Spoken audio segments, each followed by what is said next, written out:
오늘의 말씀 열왕기상 12장 25절에서 33절 말씀입니다. 여로보암이 에브라임 산지에 세겜을 건축하고 거기서 살며 또 거기서 나가서 분우엘을 건축하고 그의 마음에 스스로 이르기를 나라가 이제 다윗의 집으로 돌아가리로다. 만일 이 백성이 예루살렘에 있는 여호와의 성전에 제사를 드리고자 하여 올라가면 이 백성의 마음이 유다 왕된 그들의 주 르호보암에게로 돌아가서 나를 죽이고 유다의 왕 르호보암에게로 돌아가리로다. 이에 계획하고 두 금송아지를 만들고 무리에게 말하기를 너희가 다시는 예루살렘에 올라갈 것이 없도다.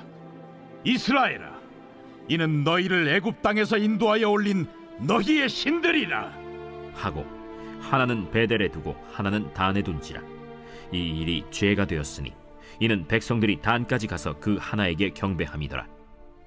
그가 또 산당들을 짓고 레위 자손 아닌 보통 백성으로 제사장을 삼고 8째 달 곧 그 달 15째 날로 절기를 정하여 유다의 절기와 비슷하게 하고 제단에 올라가되 베델에서 그와 같이 행하여 그가 만든 송아지에게 제사를 드렸으며 그가 지은 산당의 제사장을 베델에서 세웠더라. 그가 자기 마음대로 정한 달 곧 8째 달 15째 날로 이스라엘 자손을 위하여 절기로 정하고 베델에 쌓은 제단에 올라가서 분향하였더라. 어떻게 종교가 생겨나게 되었는가 하는 질문에 대해 많은 종교학자들 또 인류학자들은 인간이 해결하지 못하는 두려움 때문에 그것을 해결하기 위해 종교가 발생하게 되었다고 그렇게 대답하고 있습니다. 어느 날 왜 번개가 치는 것인지, 이번에 내가 아들을 낳을 수 있는 것인지, 이번 전쟁에서 우리 부족이 승리할 수 있을 것인지, 이 병이 낫게 될지 죽게 될지, 자신의 이해의 한계를 넘는 자연현상, 불확실한 미래, 죽음에 대한 두려움 등으로 인하여서 상상 속에 어떤 존재를 설정하게 되고 그 존재에 대한 믿음으로 인해 두려움을 극복할 수 있게 되는 이러한 메커니즘으로 인하여서 종교가 발생하게 되었다고 그렇게 설명하는 것이지요. 살아계신 하나님을 믿는 우리들로서는 들으면 상당히 기분 나쁠 수 있는 그런 주장일 수도 있겠습니다만은 저는 그 이론이 상당히 일리가 있다고 생각합니다. 그리고 사실 성경의 많은 부분에서 이러한 주장에 힘을 실어주고 있다고 생각합니다. 정말로 그러합니다. 세상의 모든 종교가 두려움을 어떻게든 나름대로 발버둥치며 극복하고자 하는 우리 인간이 저지르는 처절한 몸부림이 바로 그러한 종교들입니다.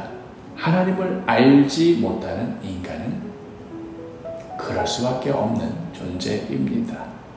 선악과를 따먹고 자신이 벗은 것을 깨달은 아담과 하와가 제일 처음 한 일도 두려워서 나뭇잎으로 자신을 가리고 숨는 것이었습니다.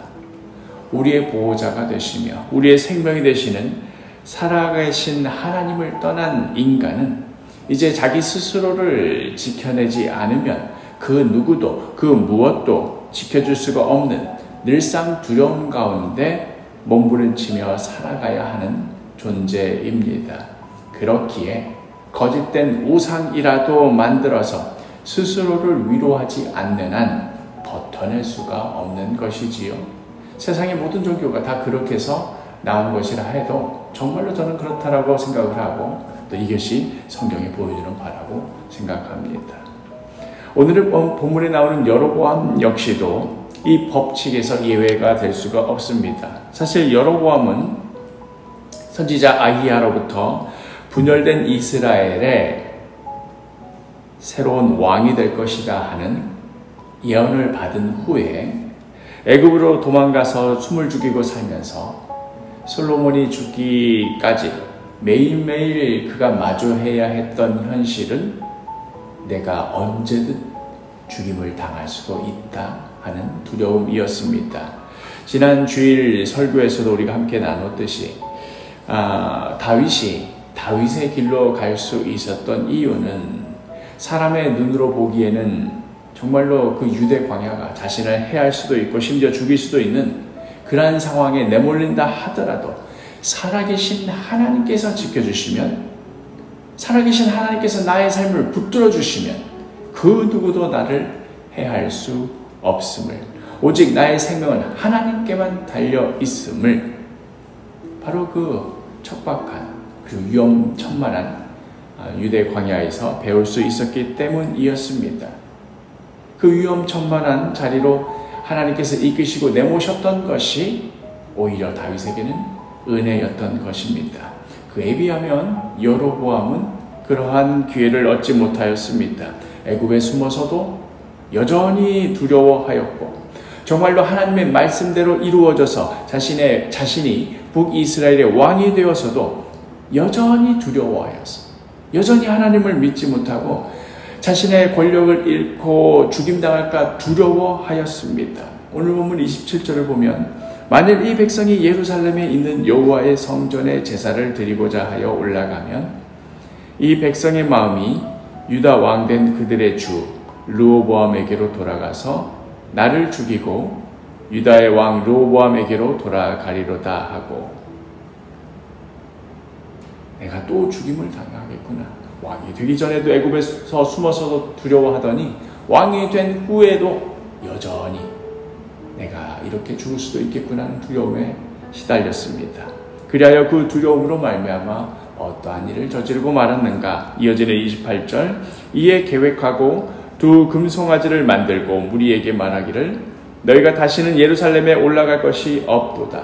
이스라엘아, 이는 너희를 애굽 땅에서 인도하여 올린 너희의 신들이라 하고, 다른 여느 나라에도 있을 법한, 그리하여 그 나라 여느 백성들이라 해도 그 안에서 두려움을 잠시 잊고 거짓된 소망 가운데 충분히 안심을 할 만한, 내가 보기에 만족스럽고 내가 보기에 이해가 되고 납득이 되는 그러한 신, 그러한 우상, 그것을 만들고 그것으로 자신의 안전을 보장받으려 했습니다.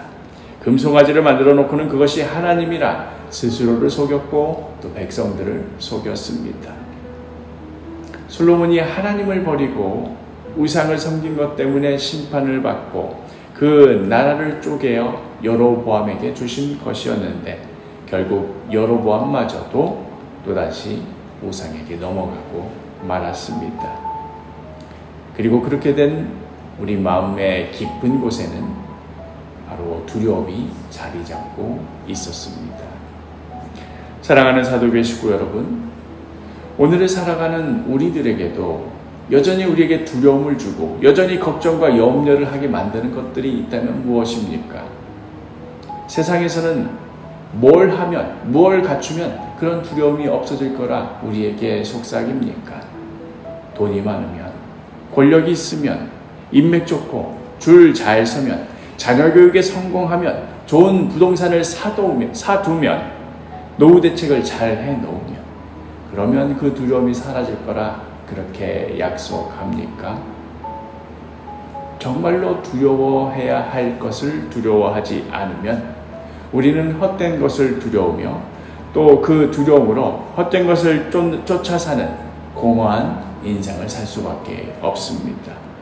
우리들이 오직 두려워해야 할 분, 그것은 바로 살아계신 하나님이십니다. 오직 한 분 하나님만을 두려워하며 경외하십시오. 그 안에서 우리의 안전과 우리의 진정한 평안과 안식이 있습니다. 오늘 하루도 오직 하나님만을 두려워하며 오직 주님 안에서 평안과 안식 가운데 살아가시는 복된 하루가 되기를 간절히 축복합니다.